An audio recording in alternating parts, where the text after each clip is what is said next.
3 years ago, I set out to construct the most powerful nootropic stack for focus, motivation, and sheer cognitive horsepower. I logged hundreds of hours, sampled endless amounts of cognitive performance chemicals, and ran beta tests with soldiers from the United States Army. And after massive experimentation and ruthless trial and error, my work had finally paid off. I found what I was looking for.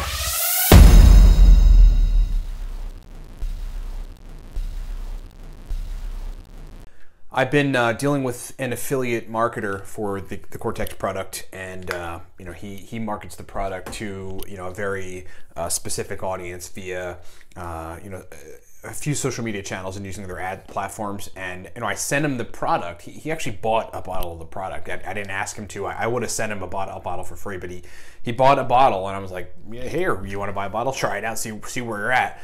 And I sent him the bottle, and while he was working on optimizing ads, for the Cortex product, he emailed me and was like, dude, I'm focusing really pretty well on managing these ads, and now I see what you're talking about, and it made him more pumped to be an affiliate marketer for the Cortex stack. By the way, for those of you who might be watching that are affiliate marketers, we have an affiliate program. We do generous commissions. We'll start you off at 20% if you can move the product. And so get with me at Ryan at Live Cortex if you want to be a part of that. We'll analyze whether or not you got a platform and all the rest of the details there, or what you're going to do to sell a product. But yeah, so no question about it. We made this product. It's funny. We're open about everything. We talk about everything. We want to be as transparent as possible. Actually, once we re-up on the next generation of the Cortex product, which will have some additional stuff in it, and the stack will be better. This is a very good, very powerful stack right now, but we're always trying to make things better.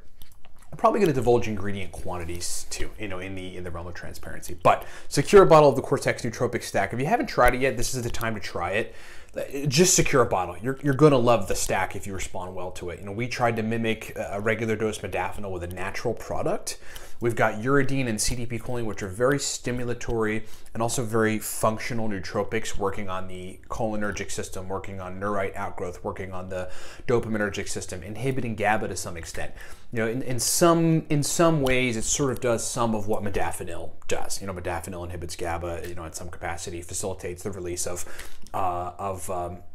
catecholamine neurotransmitters, epinephrine and norepinephrine particularly. So stimulatory in that regard, functional in that regard, and you're just going to want to focus and hone in and get work done. Stop waiting, secure a bottle of Cortex. You will love the product if you respond well to it. livecortex.com. Okay, so kind of in line with Cortex and really other things that work on the cholinergic system, which is a whole bunch of nootropic. If you think about, a lot of nootropics work on modulating acetylcholine at some capacity, whether increasing it or modulating the pathways that it flows through to sort of increase signal strength and things of this nature. One of the best things to understand about nootropics is to, first on a general level, understand what you're doing to your brain so that you can reverse it if you need to when you want to reverse it. A good example of that might be, and possibly an example that might not be as doable to most people as you would want it to be, would be if you take modafinil too late in the day and you can't sleep at nighttime. If you really truly understood how to reverse the effects on the nervous system that modafinil is having, like the inhibition of GABA, the continuing fostering the release of serotonin, and cranking up catecholamines and dopamine, then you could effectively try to reverse some of that, right? Try to get GABA functioning more, try to stop the release of the catecholamines, at least at an excessive level, induced by the modafinil, and you'd probably be able to go to sleep if you had a very specific cocktail of natural stuff that was safe that you could do that interacted well with modafinil. And so that's kind of the point. I have run into many situations in which I've come to recognize over the years, we talk about this a lot, but now I'm in 8th year of nootropics, taking nootropics, and now I have these subtle distinctions about I have just all these subtle distinctions. And one of the distinctions that I've made, as of the last probably 2 years or so, that's becoming more prevalent now, is if I take a particular nootropic compound, let's say Noopept. Noopept works on nerve growth factor in the hippocampus, and brain-derived neurotrophic factor also in the hippocampus with chronic use. But it also works on the cholinergic system. It's really sort of not proposed how that works, but I would wager that it works similar to some of the racetams by like either increasing signal strength through acetylcholine receptors or cranking up acetylcholine in some way, or just making it easier for your brain to use it. Maybe it's got some effects on acetylcholine esterase. I've never read that anywhere. Who knows? But there's certainly cholinergic effects from Noopept. So that's a very stimulatory thing. This is what I mean. You got to know that acetylcholine, you know, this neurotransmitter that we target with a lot of nootropics that are out there, to include the cortex stack, you know, to include alpha brain, you know, to include not really Siltep, but you know, True Brain has some cholinergics, I believe, in it.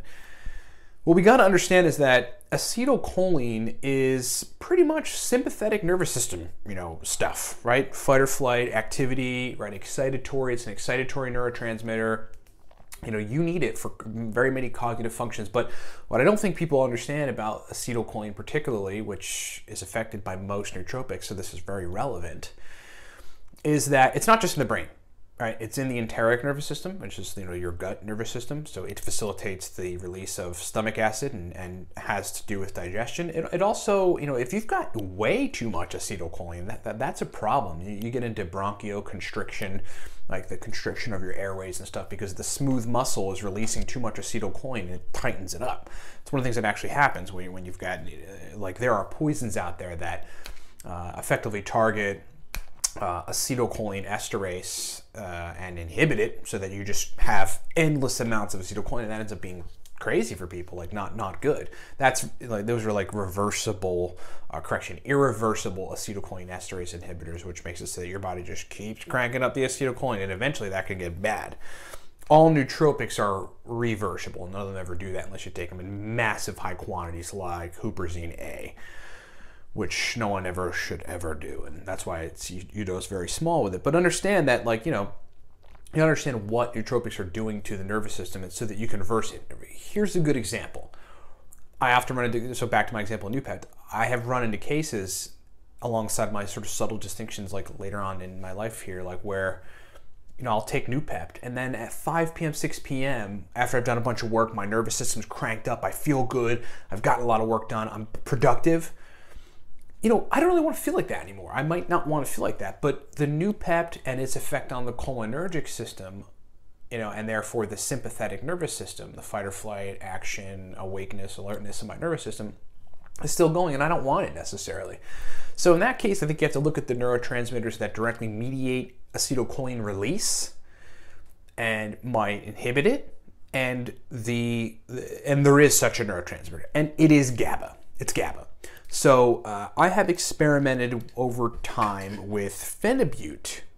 This is Nootropics Phenibut, which is incredible stuff, by the way. I take it in very low doses to avoid any kind of weird withdrawal stuff. I still got like a lot in here, kind of re-upped recently.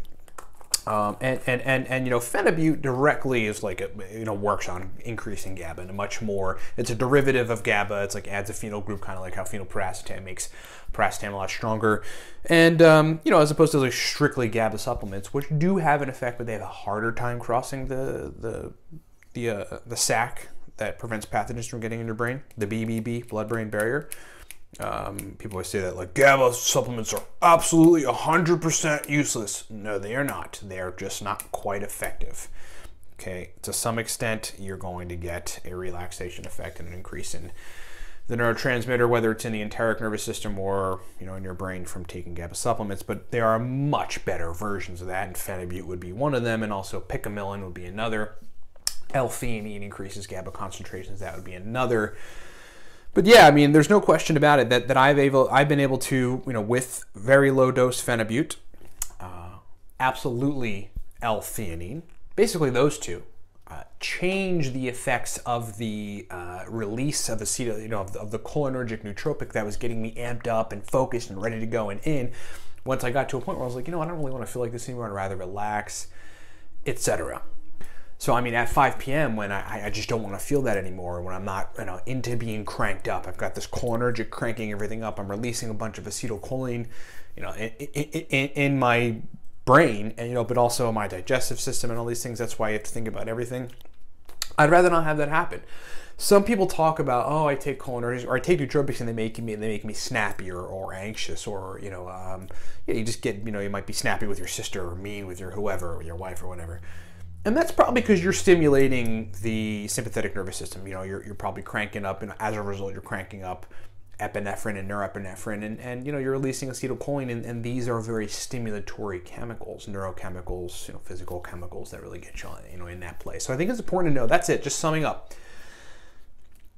Cool combination. You might be able to take a Noopept or some sort of cholinergic, and then later on in the day, very low dose Phenibut. I'd say about 1/5 of the sort of normal average dose. I mean, I take super small doses of Phenibut, probably about 100 milligrams, sometimes less in these instances. And then, you can really curve some of that extra stimulatory effect, still have some good stimulation going on, but not be in that sympathetic nervous system state where you're just too excessive. You have a good level of control. It's perhaps something folks want to maybe experiment with, a little very low dose Phenibut, and perhaps taking some Noopept or some other cholinergic, either simultaneously or taking the cholinergic first and then taking the Phenibut or even theanine later to sort of see if you can calm some of it down, but retain a little bit of that good brain function as a result. But ultimately, the point is, yes, you want to be in control of what's going on. I read all these Reddit threads. Like I read one recently. A guy took 500 milligrams of phenylethylamine, P, I think it is PEA, phenylethylamine, whatever, however you say it. I took that stuff one time ago. I looked at the mechanisms. I was like, I don't want to do that. That dude cranked up his nervous system, ended up in the ER with a panic attack. You don't want to be that guy. You don't want to take crazy things, lots of amounts, etc. So in general, you just want to know what you're stimulating, what you're doing, and you really want to get to the point where you can reverse it or change it. That's what happens when you start taking nootropics for a long time. Being 8 years in, I got all these little subtle distinctions. Well, how do I change this? How do I reverse this a little bit? If I don't want to be in that state anymore, why would I continue to just be in that state? And that's basically it. Final plug for the Cortex stack. Again, because we got to plug it because it's awesome. Secure Bottle. If you're waiting to try it, don't wait any longer. You're going to love the stack. SecureBottleLiveCortex.com, what's being called the only pre-made stack that works. Pretty powerful. It's a honing in you are going to want to work. Thanks for watching.